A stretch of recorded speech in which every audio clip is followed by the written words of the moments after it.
Okay, great stuff. So you want to lift your phone and scan that QR code, and you can use that as a remote, right, for me. If you put things in there, you'll make me do stuff. All right. Or you can go to menti.com and enter that code 19667981. And when you land on this page, hit that heart. Give me some love. Give me some love.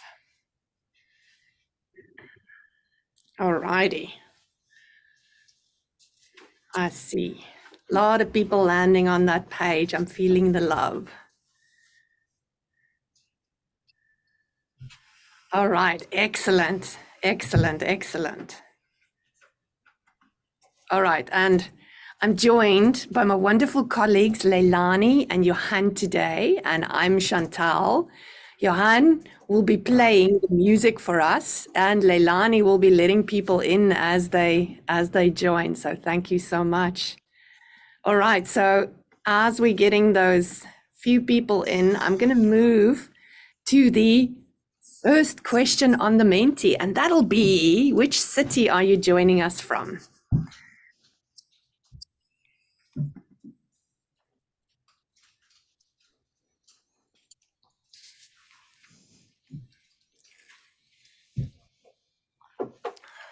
Amazing. We've got Johannesburg. We've got Windhoek. Armin, I think it's from Windhoek. We've got Gaborone, Cape Town.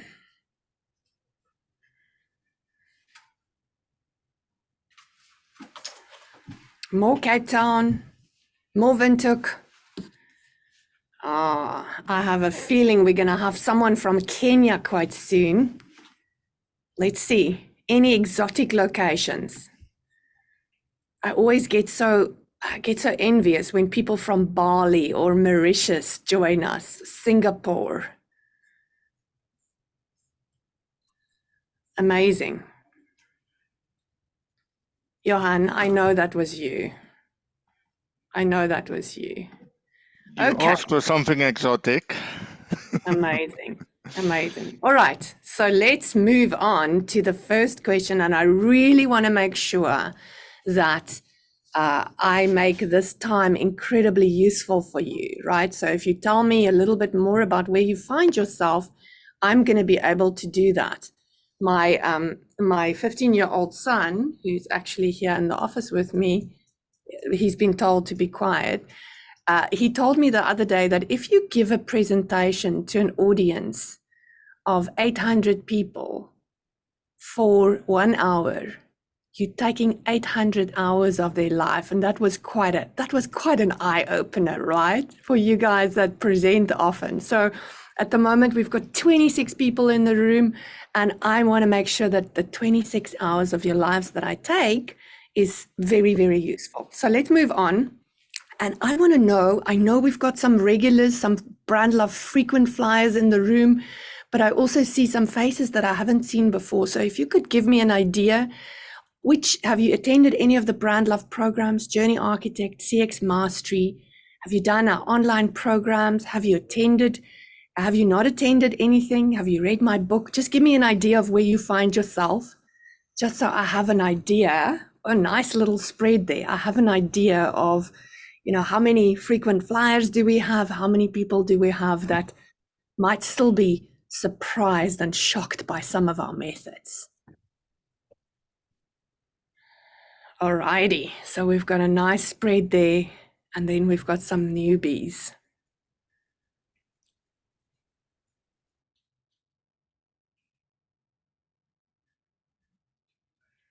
Okay, excellent. Thank you for that. So now's your opportunity to give me an idea just what your experience level is with customer journey mapping. Have you led any initiatives for longer than 5 years? Have you facilitated some sessions? Have you attended some sessions? You know the stuff, but you haven't led design efforts. Or, my personal favorite, you're still a virgin. That gives me an indication of where to start. Ooh, we've got a room full of virgins. I'm so honored that you will lose your customer journey mapping virginity to me.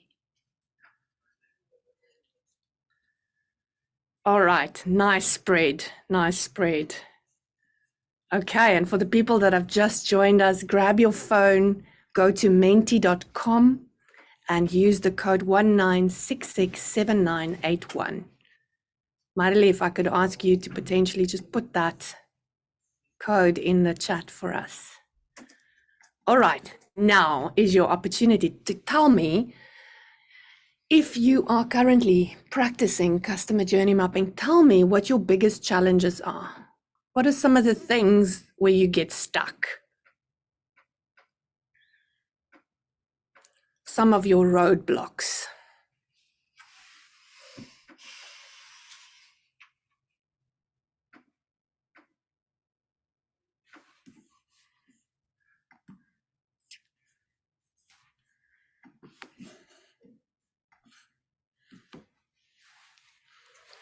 All right, let's see if we can get a few more challenges. Few more challenges.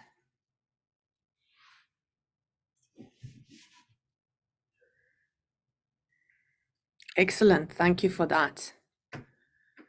So let me just scan through these, figuring out where to begin, getting transformational ideas for the to-be journeys, getting buy-in from leadership. And that's something I'm going to focus on in this session. I would like to share with you all of the kind of hidden benefits of customer journey mapping, right? Then getting buy-in and to complete the actions, putting the journey into practice, and mapping omni-channel experiences.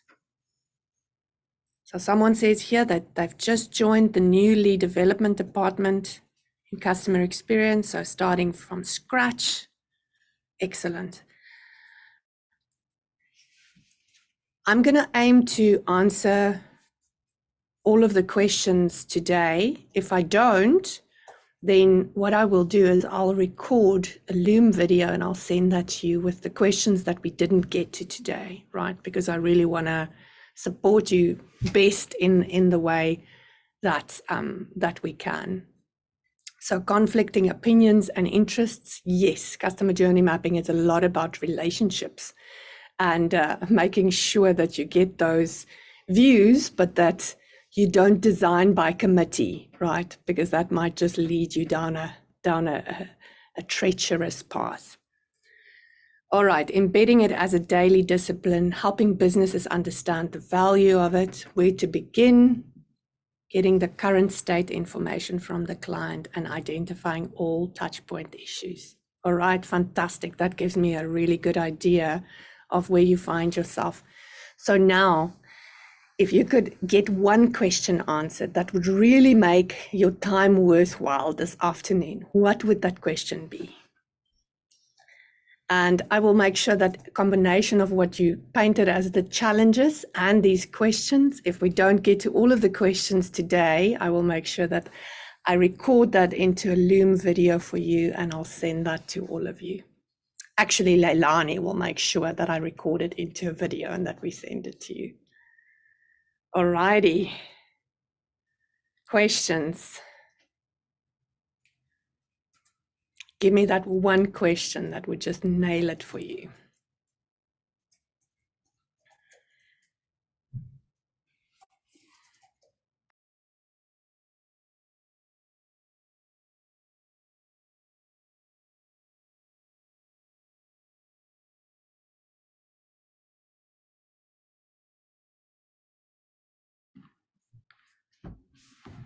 All righty.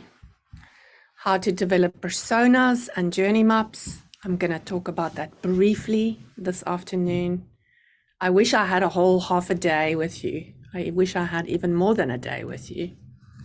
How to best commit to the process, keep the faith. Yes, I say to people, this is not a sprint, like this is more like a marathon, a really long marathon, right? So you got to keep your spirits up to stay committed. The simplest way to present journey maps, and then how to develop journey maps. All right, so I'm going to do some speed presenting this afternoon because I want to give you so much value that you can actually go and do things by yourself, but you also understand that an hour is very, very short. Our shortest training course on customer journey mapping and CX mastery is a week long. So let me see what I can get to in an hour. How to land the importance of the journey across departments, how to get best leading practices for future state maps, and how to measure the impact of journey mapping. All right, we are going to try, I'm going to aim to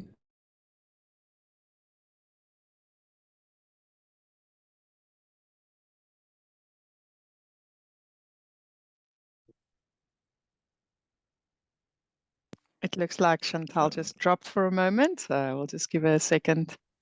She's going to find the answer so long to all these questions.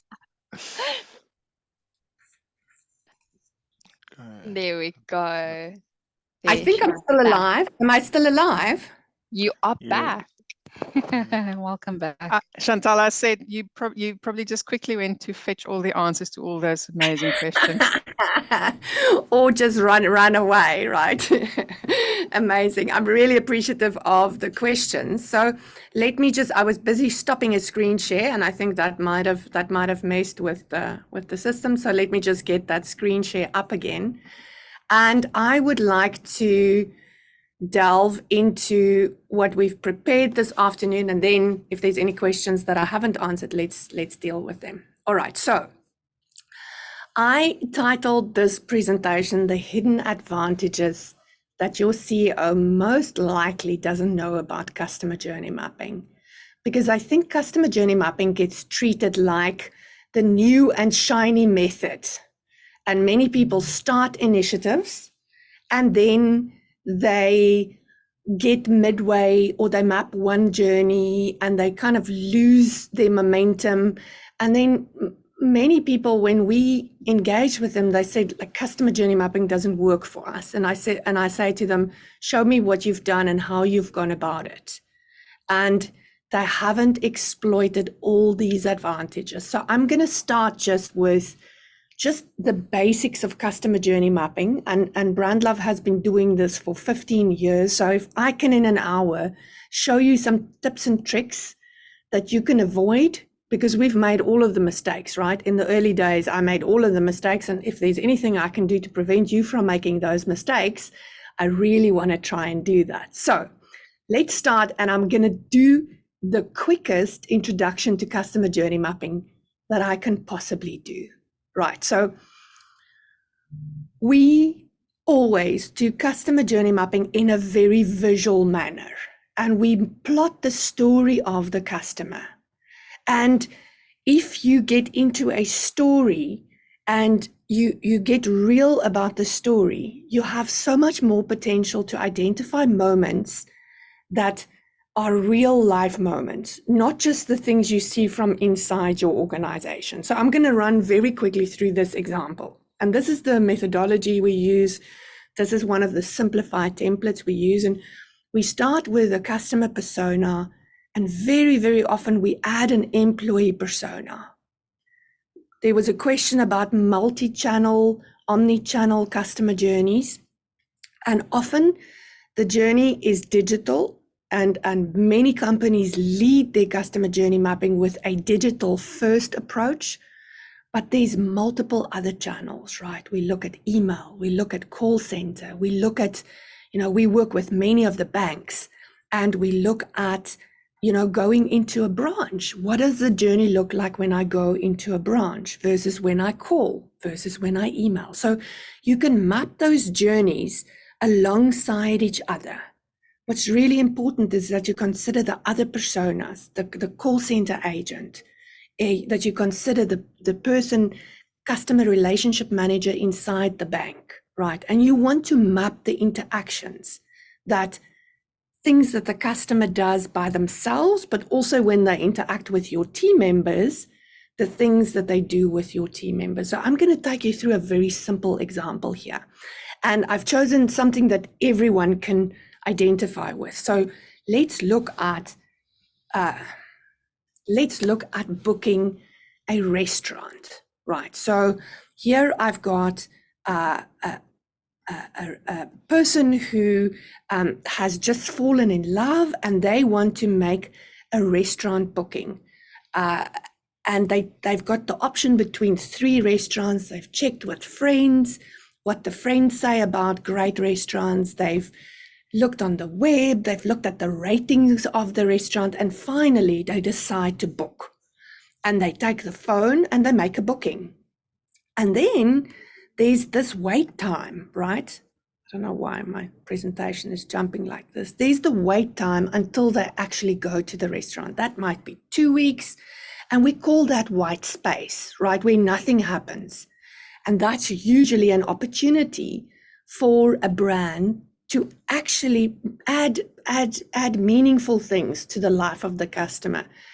In the restaurant example, the restaurant could pre-send the menu.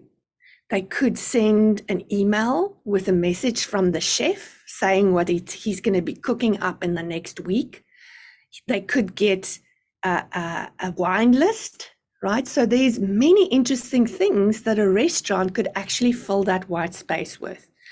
Then my next moment here is when I drive to the restaurant and I park at the restaurant. Now, typically, many companies that do journey mapping don't map the moments that they don't own. And that's, again, big opportunity for innovation is if you map the moments that happens in the real life that you don't necessarily have ownership over. And in moment 7, we enter the restaurant. And in moment 8, we get seated. Now, you can see if I ask the restaurant, when does your journey with your customer start? They would probably say when they place the order with us, once they've decided what's on the menu. But the journey actually starts long before that. Many of you might have been to a restaurant where you didn't make a booking. And when they ask you at the door, did you make a booking? You always feel like a naughty child. I don't know about you, but I feel like a naughty child that haven't made a booking, right? So I think there's a couple of things in the restaurant environment that could be handled so much better if they did go about mapping the journey. So for the people that said they've been doing customer journeys, you know that this can explode into 50 or 60 or 70 moments, but not all of those moments are necessarily important in the life of the customer, right? You need to pick the moments where we call those moments of truth, right? Where the customer really has an opportunity to make a bond with your brand or to break that bond with your brand. And what's really important about these moments is they're not linear, all right? A journey map can get very messy. We love still working with Post-it notes when we work with people in person, but we also love Miro as an online collaboration tool, right? And you can move those Post-it notes around if you identify moments that you didn't think about before. All right, so once you've identified the moments, you're going to go down on this template and you're going to explore it a little bit more. The first thing is, what's the customer's goal? What's the customer trying to do? Now, when we work with the banks, right, they say, oh, the customer's trying to fill in a form. And we go, no, the customer would prefer not filling in the form. The customer actually wants the bank account to be magically opened without filling in a form. It's you that want to fill in the form. You need the information on the form. So it's very important to look at this from the outside in and not from the inside out. Otherwise, sometimes you're so in love with your own processes and your systems. And even if you hate your systems, you're still quite attached to them, right? So the next thing is to look at customer expectations. And most of the time, customer expectations are around things being easy. Respect my time. When you give me a form to fill in, don't ask me the same information 5 times, right? That's not respecting my time. So in these moments, if you look at the parking moment, I'm expecting to find parking close to the restaurant, especially when I'm wanting to impress my new online date, right? I don't want her to walk far. in her high-heeled shoes, in her short dress, right? I want convenient parking. So for each of these moments, you're going to identify what is the expectation. I've spoken about the form. Then the next thing, and this is what most companies do not do, right? They stick with the concrete things. They handle their customer journey mapping like a process in a spreadsheet. You need to focus on the emotions. The emotional battleground is the next level of differentiation for brands. And here, they need to say, what are the emotions that they desire? What do they want their customers to feel? And, you know, most companies haven't really thought about this, but if you think about, you might know people, right? That if you hang around with them, they make you feel really shit about yourself, right? They make you feel like you're not good enough, you're not smart enough, you're not skinny enough, right? And then you don't want to hang around with them anymore, right? You don't want to spend time with people that makes you feel like shit. The same for brands, right? If a brand makes a person feel like shit about themselves, they're not going to want to support that brand anymore. Now, you might say, if you're life insurance or you're a bank, you might say, well, the customer can't really leave, right? But that's even more dangerous, because if they don't leave, while they're captive with you and you're making them feel like shit, they talk about you all the time and tell everybody how bad you are. You don't want that either, right? So we need to focus on what are the emotions. And if you think about the basics, you want a person to feel self-assured. You want them to feel in control. You want them to feel like you care for them. Now, if I really care about a customer, I'm going to try and find the easiest way for them to do things. I'm also going to anticipate where they get stuck. So it's easy to actually feel whether a brand has really thought about these things. The next thing is we've had the expectation. Now we look at, how can I exceed that expectation? How can I create moments of magic for the client? And these are not the hygiene factors, right?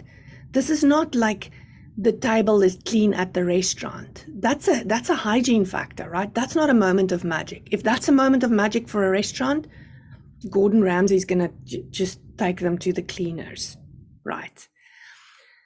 The next thing we look at is moments of misery. Most brands train their people on the standard operating procedure. They train them on product features, but it's very rare that they train them on the kind of things that can go wrong in those interactions. Now, the best brands in the world that I've had the opportunity to visit, Zappos, the Ritz-Carlton, they train people to anticipate. They train people on all the possible moments of misery, which means that people can fix them quickly before the customer's emotions escalate. Because what happens when the effort increases and the customer's emotions escalate, it starts costing a brand a lot of money. And it might be loss of income, or it might be when things escalate up the chain and they land on your CEO's desk. A complaint costs a lot of money to a brand. The next dimension of the customer journey is the moment owner, right? And you're going to see when I talk about the benefits, you're going to see how important this is. So the moment owner, you'll have an overall journey owner, but sometimes I have not worked with any companies that don't have silos, right? I don't see silos as the enemy. I see silos as built for efficiency. But there's a couple of problems with silos. We don't have enough bridges between silos. So what the journey does, it can build bridges between silos, because if I identify those moment owners and I say to those moment owners that their job is to protect and preserve the customer experience in those moments, their job is to protect the brand promise in those moments, right? Then they will work with the next guy and the guy before them. They'll work with the other silos so that they can actually get that done.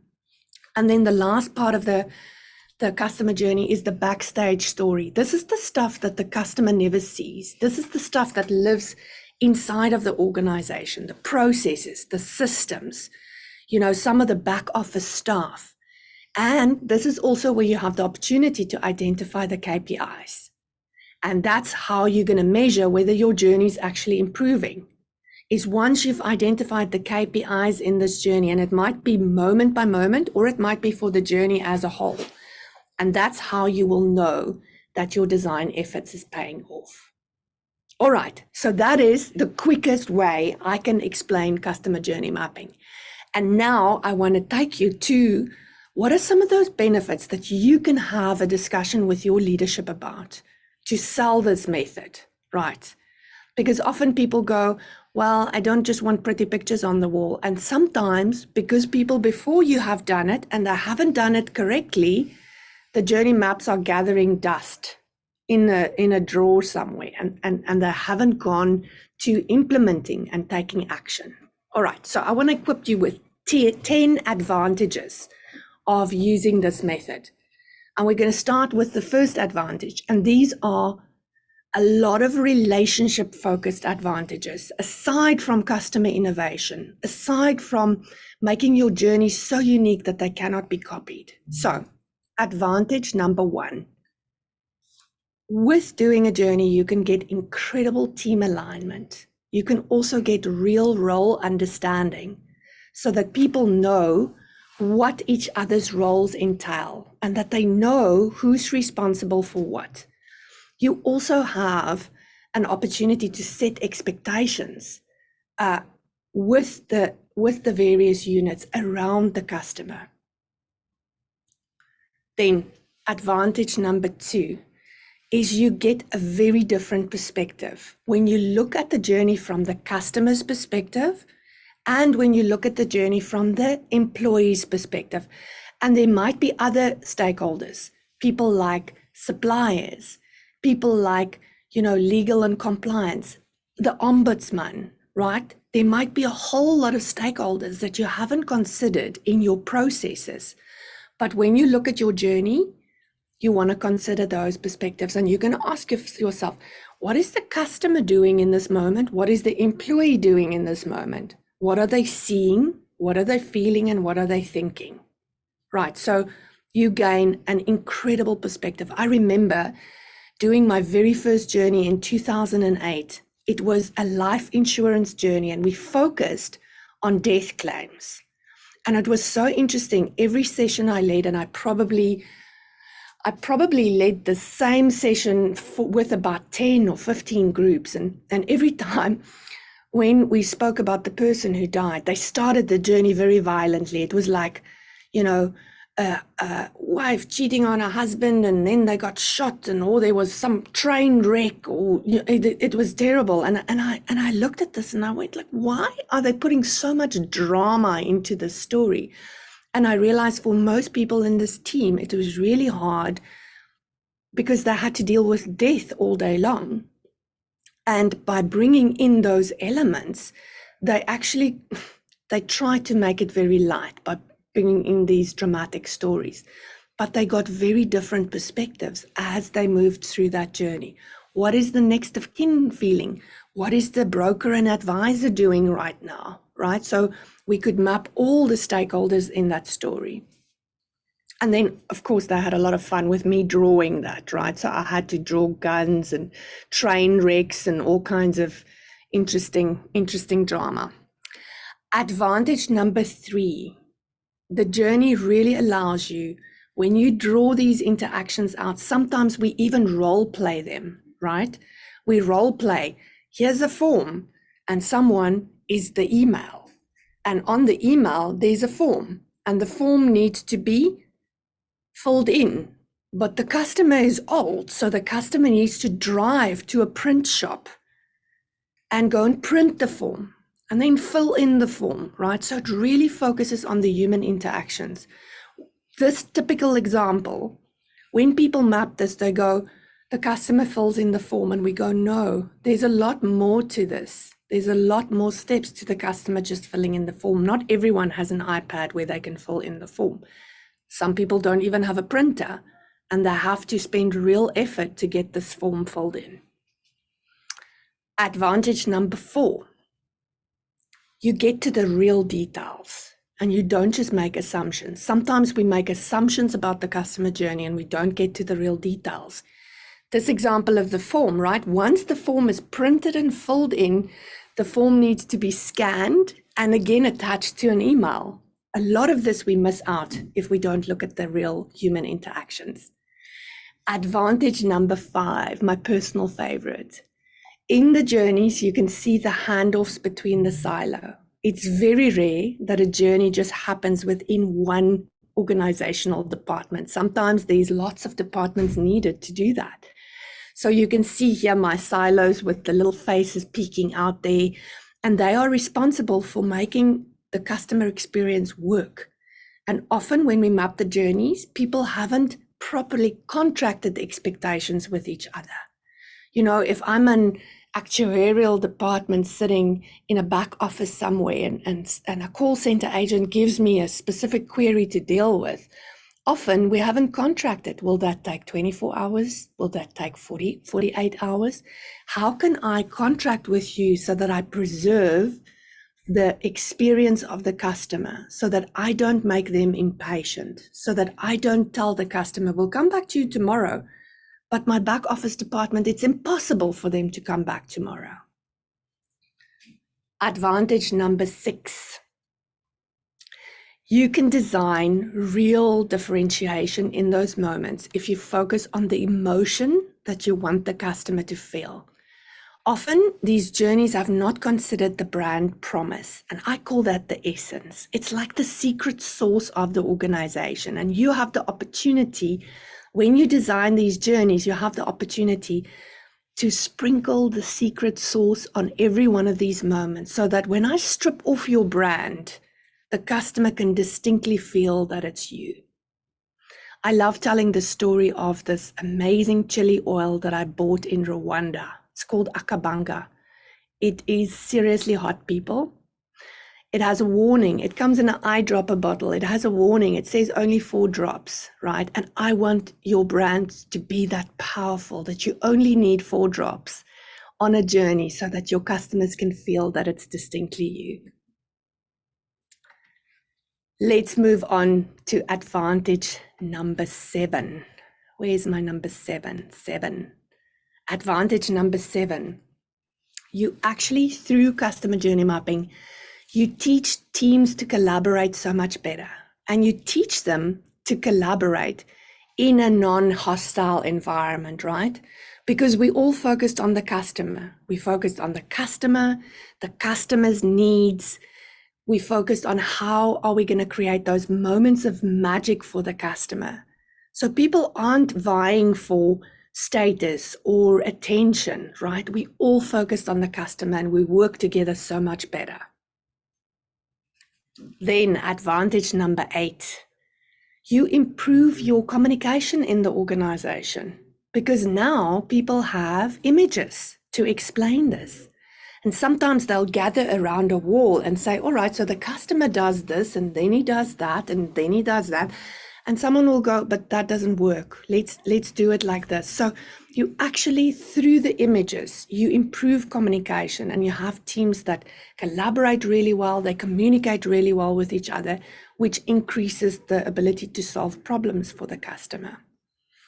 Advantage number 9 is increased safety in the organization. Now, you'll know that psychological safety is like the new buzzword in organizations. And we know that if it's safe for people to solve problems, they will do so. If it's unsafe and they feel they're taking too much personal risk, they don't want to solve problems. So what customer journey mapping does, because it externalizes the journey of the customer, the problems actually happens in the journey. So people don't feel personally attacked if there's something in the environment that's suboptimal. So that really increases the safety and the subsequent problem solving. Now I get to advantage number 10. And that is that it's an incredibly powerful training tool. Many people do the customer journeys, right? They communicate that to leadership. They speak to the IT people and make a few tweaks in the system. but it's rare that we actually see people properly following through on training their teams on the journey. Remember, there's people in the branches, there's people in the call center, people in the email team, and they ultimately need to orchestrate the customer journey. They need to make this happen. And very often, the customer journey is not communicated to them, or if it is communicated to them, it's communicated in a terribly boring shit way, right? So you can make these journeys so interesting, so exciting using imagery. We even use some of the real interviews with clients. We strip off the names and we create a persona around that, but so that they can hear the pain of the customer in the customer's voice. And those interviews, if you use that in training, it's incredibly powerful, because it's almost impossible for one human being not to want to solve a problem for another human being, right? So when we're faced with a problem, our brain starts spinning and we really want to just solve that problem. So employees need to orchestrate this journey. And if they know how to deliver on the promise, they can do it so much more confidently. They can do it with so much more care. So that for me is like the cherry on top of the cake. If you really want to activate your customer journeys, activate it not only in the minds of the employees, but also in their hearts. And if you look at what's in it for the employee, if they can feel proud about the way that they orchestrate that journey, that's like half the battle won. Whatever your product is, whatever your process is, it's really sparking that pride in the frontline employees. And that you can do through the customer journey. So that brings me to really the 10 advantages and a whirlwind just of what a customer journey can look like. I'm going to stop my share because then I can have a look at what's going on in the chat. And I would love for people to have an opportunity to engage with me. And let's look at either some of the questions you had earlier that I might not have answered, or anything that emerged while I was talking to you now. Please feel free. You can just raise your hand, just unmute, switch your camera on, and let's have a conversation about what I've just shown you.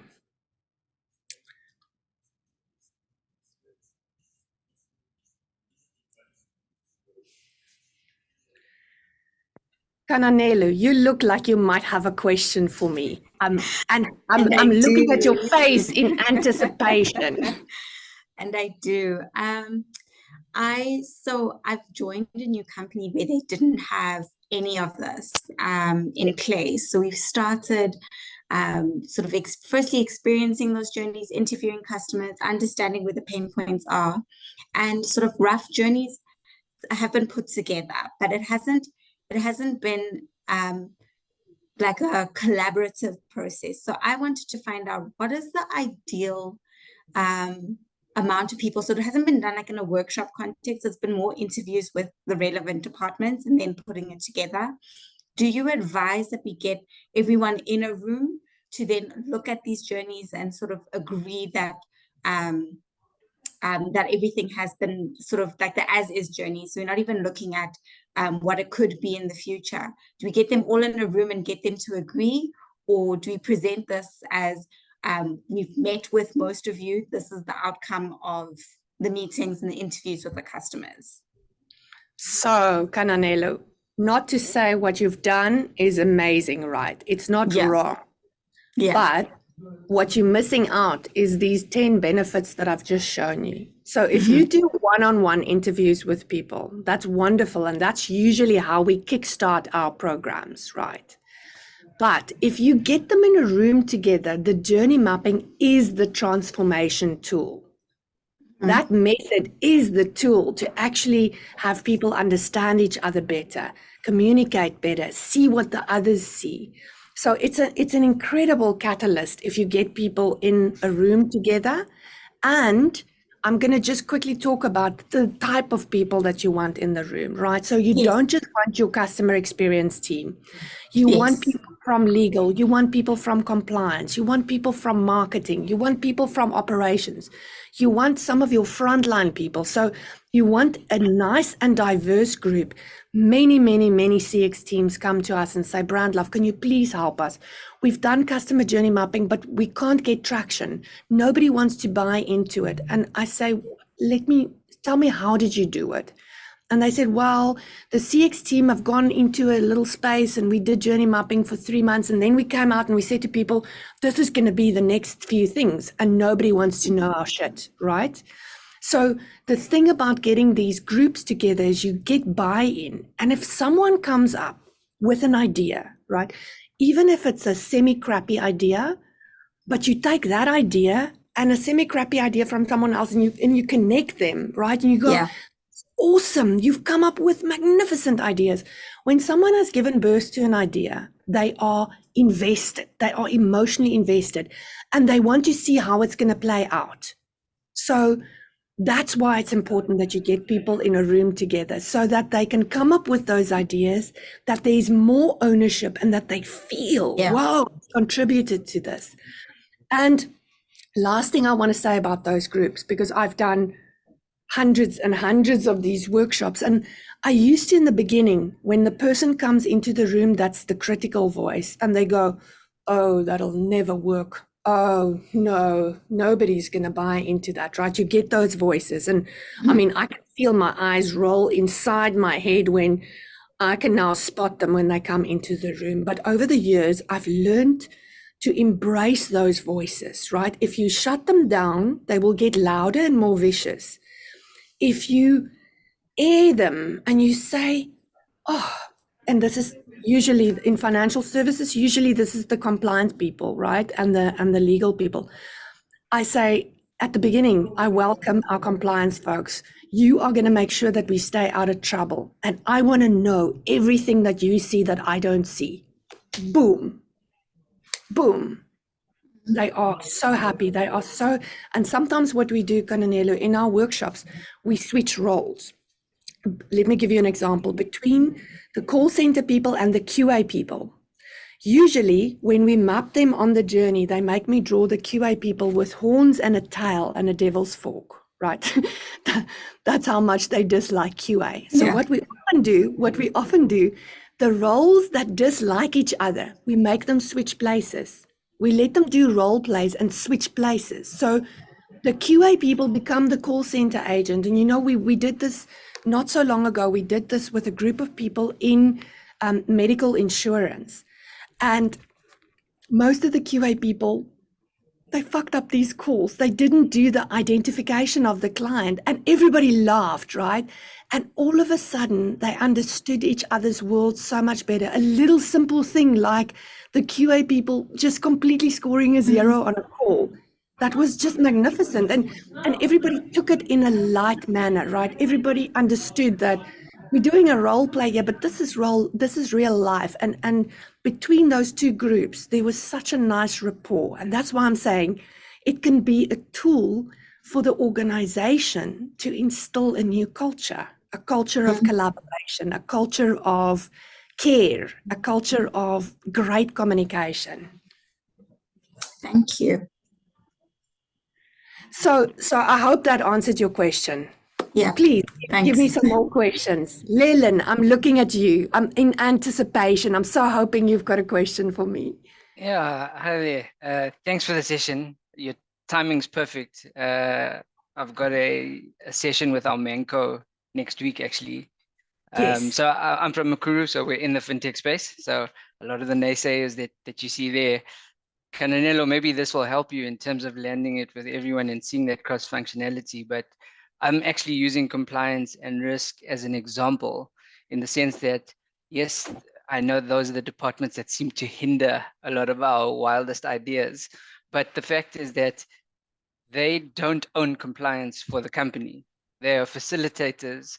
Us as leadership make sure that the products we roll out, the new territories we enter, etc., that we keep the company compliant and keep the company safe. our risk management team don't own risk for the business. They are advisors on how we try and mitigate any risk in our own areas or departments or whatever to make sure that we mitigate risk for the company. So maybe I'm using them as an example because what I'm heading towards is that the customer experience team doesn't own the customer experience at Mukuru. We are merely a shared services team that are here to facilitate customer experience, but each department, in the same way that they own compliance and own risk, should own customer experience. And that's what's going to help me hopefully land this idea of doing this collaborative journey. At the moment, we've got financial services products and they are linear process maps. That's all they are. Yes. There's no emotion in it. They're the workflows of what the customer goes through in the terms of filling out a deposit slip or a order collection form, but nothing about the experience. So, well, my question is a rather simple one. I'd very much like the recording because some of the commentary that you made as you were going through the advantages, there's nuggets in there that I would very much like to use to land this idea with our business next week. I think we're on a good path, and I don't know if you would agree with this, but the one thing I really like here is that our customer experience team is agnostic of every other department. So in other companies I've worked for, like we sit under sales or sit under marketing or something, and often our strategy is everything's overshadowed by whatever the sales strategy is or whatever the marketing strategy is. But like here, because I just report directly to the CEO and the COO, I work across with all the departments, or my team does rather, but our remit is this voice of the customer. So I think we're on the right track in the way we've structured the team. It's just now landing this piece, and I just want to say thanks. And I really believe, like I say, those nuggets that you came up with are really going to help me land this with the business. I think. Amazing. I think we start. Look, I've attended some of your talks and at summits, and I've obviously read up on your website and I've seen some of your maps. So I've taken a lot of learnings from that. So thank you very much. More of a comment. Amazing. Amazing, Leland. So fantastic. Thank you for that contribution. So there's a couple of things I want to say. Yes, you will get the recording. Absolutely. And then I think there's, there's, if I look at, I mean, we've worked with some of the biggest banks in South Africa. And I think as a fintech startup, the benefit you've got is you don't have necessarily a massive legacy, right? You're not a 180-year-old bank, so you can shake things a little. And I think those process maps are wonderful. The workflows are wonderful, right? There's a question in the chat about business process management versus customer journey mapping. And I think you've done a stunning job in terms of mapping the inside out, right? How is the process going to land with the customer? But if you flip it now and you do the outside in, you have the opportunity to leapfrog the banks, right? You have the opportunity to bring something that can be super easy, agile. And I think the era for me that we're moving in now is moving from transactions to connections, right? Everybody can facilitate a transaction, right? Not everybody can facilitate a connection. So even if we use AI and we use robotics, I remember Johan and I did a review for a company on their online chat, right? And what they did, they used it out of the box with the responses as it was programmed out of the box with the names, right? So you had an American Barb chatting on chat, and then you would get a email from Nsipu, right? And that doesn't create trust because the company used the automated stuff, but they used it in a very bad way, not designed according to their brand. And then they erode trust. And this stuff is not hard. Folks in this room, this is not hard stuff. This is not difficult stuff. You do not need a PhD for this. What you do need is grit. You need to put in the effort. If you put in the effort, people will love your brand. If you don't put in the effort, people will hate your brand. That's just how it works. Then the last thing, I know Johan had a hand up and Lilani, the last thing I want to say is one of my most hated personas ever in my career was the CFO, right? Oh man, I've reported to actuaries and accountants my entire life, right? And I've said some really bad things about them behind their backs. And I used to say, the CFO hates me, absolutely hates me. I don't know why they hate me this much, because they keep on asking me about ROI and they keep on asking me about this, and they don't want to approve my project and they don't want to listen to the benefits realization framework. And I had a coach, and the coach said to me, Chantal, stop that. The CFO is only doing their job. They are doing their job 100%. They need to ask you those questions. They need to make sure that the risk of the organization is mitigated. And Leland, while you were talking about compliance, they're just doing their job. And the biggest shift in my career, right? And I know some of you have aspirations to write the CCXP exam and to excel as a customer experience professional. The biggest shift in my career came when I started designing my own journey in the organization to make my stakeholders' lives easier and to help them achieve their KPIs, right? I became the CFO's best fucking friend, right? Because I was looking at what does he get measured on, and how can I make it so much easier for him to get his job done, right? Instead of pushing against the stream and feeling like, ooh, I'm the innovation rebel, right? I'm going to revolutionize this brand. I'm moving at the speed of light, but I'm leaving a lot of dead bodies behind me, right? So I needed to slow down.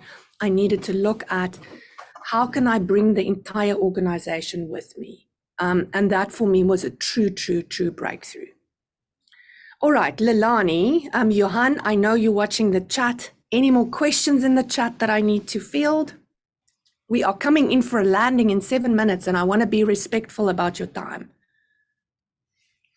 No, you touched on, I just wanted to bring up the process map versus the customer map, because Leland also spoke about it, but you answered that one. So. All right. I also Anything else? think, sorry, Chantal, I also think Vangu asked you a question, and Vangu, just correct me if I'm pronouncing these terms incorrectly here. I think that she's asking, is there a difference between customer journey mapping and buyer persona mapping? Vangu, you can just confirm if I've got those correct, if that's what you are asking us, so that Chantal can answer that. Customer journey mapping and business process mapping. All right, great stuff. Yeah, so I think business process mapping focuses on the internal KPIs, focuses on getting lean processes without any waste, with optimized inputs and outputs, so that you can build systems around that, right? When we look at the customer journey, we're looking at what do they want? What do they expect from you? And when you can bring those worlds together, right? I've done many transformation programs where we did customer journey mapping together with Lean Six Sigma, right? That's optimal, but you shouldn't do process optimization at the expense of the customer. Great stuff. Lynn, you've raised your hand. Please talk to me. Hello, everybody. Hello, Chantal. Thank you so much. Sorry, I've got my husband still working and he's on call, so you might just hear some background noise. No problem. Yes, so I work for a BPO, and my challenge at the moment, so I head up the CX team. I've only got about 3 members within my team, and then I also head up the QA department. So I had some giggles when you made some good examples of what the perception is of our QA department out there. And yes, you're spot on. So, we obviously trying to apply some love in all our interactions, because as I also followed you in your previous masterclass video, so thank you for that. It was quite inspirational. Thank you. What's important is obviously, having the employee feel inspired in order to inspire our customers. Now, my challenge at the moment, Chantal, is we're BPO and we've got various clients. So I've been tasked to start mapping out each journey, each customer or our client environment, or the product or the service. But sitting with two of our clients thus far, it was a complete headache. One is, they service all complaints and refunds for an airline, global, all airlines in the world, basically. Yes. So yes. for me to go into that much detail of that kind of journey is I mean, it's too overwhelming, and Yeah. I've got a bit of a map going there, but to actionalize that is my problem. Number two is another a client, and me focusing on the effort score that we're not reaching on our SLA. I found that our problem is lying within our IVR. Well, it's not really our IVR, it's the client's IVR, and our customers are finding that a challenge. So now me needing to almost come in with the magic wand over there and try and fix it, but now I need to go through all these various of channels with this corporate, because we're not going to change our IVR right now. We just changed it 2 years ago. Yes. So that's my challenge, is trying to create a visual buy-in, to make them see, I mean, you've displayed it so well, and I took some pictures of your screening, but Absolutely. I think I'm going to just need your magic wand in some sort of way here. Yeah. So Lynn, I want to I feel your pain, right? Because we've worked in your space, and I think there's a couple of things. I want to make sure that my answer is generic enough so it serves this whole group, and then you and I might need to have a sidebar chat. First thing, if the IVR sucks, right, you need to come up with a business case, and often the case is, what's the cost of not changing it right now, even if it's 2 years old, right? So often what I've used is a technique called immersion, where you play that IVR against some of the competitor IVRs, right? That's a very quick way to embarrass executives and say to them, you got to get your shit together, people, right? So that's a good technique. And we can talk more about how I did that, because there's also a way to do it so that you don't limit your career, right? Yes. Then the other thing, it feels to me like your journeys go into too much detail around the specific processes of the airline, right? If you step back and you look at this as a customer flying on this airline versus that airline, and you play dumb like the customer, that's where you're going to get the magic. And my sense is complaints handling for an airline can be abstracted so that it's a generic journey. It's not specific to the processes of the airline. Yes, some process stuff might come into it, but you've got an opportunity to really, gear people up to be able to deal with any complaint, whether it is in a wimpy when someone's burger sucks, or whether it is in the airline. But I would suggest if you want to talk a little bit more, my team would be happy to spend a bit more time with you. We could even look at what you've done and give you some feedback. Oh, thank you. I would appreciate that. Thanks so much. Amazing. So you've got my email address, drop me an email and we'll set up some time. And for the rest of you, I want to say thank you for your questions. I know I've spoken a lot, but I've had incredible fun. And I do hope that I've given you at least one or two different perspectives. If you are interested, I see a lot of people have not been to our programs.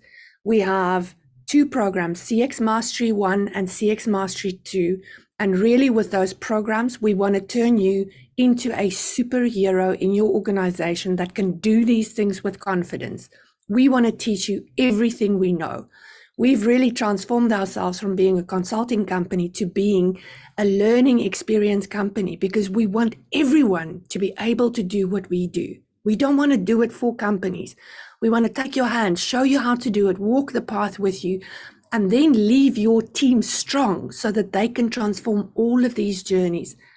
There's enough shit in the world to fix. So we really see ourselves as the CX team's best friend in terms of powering you up and teaching you all the fast ways to do these things, the most productive ways of doing these things. So if you are interested in training for your team, either online or in person, I suggest you send an email to us, hello@brandlove.co.za. And this CX Mastery meetup will be happening monthly, right? So we will send you an email. If you want to join us next month, that would be amazing. And every month we're going to take a different topic. I want to give you as much info as possible so that you can help yourself, even if your company doesn't have the budget to sign up for one of our training programs. All right, everyone. So have a wonderful, wonderful evening.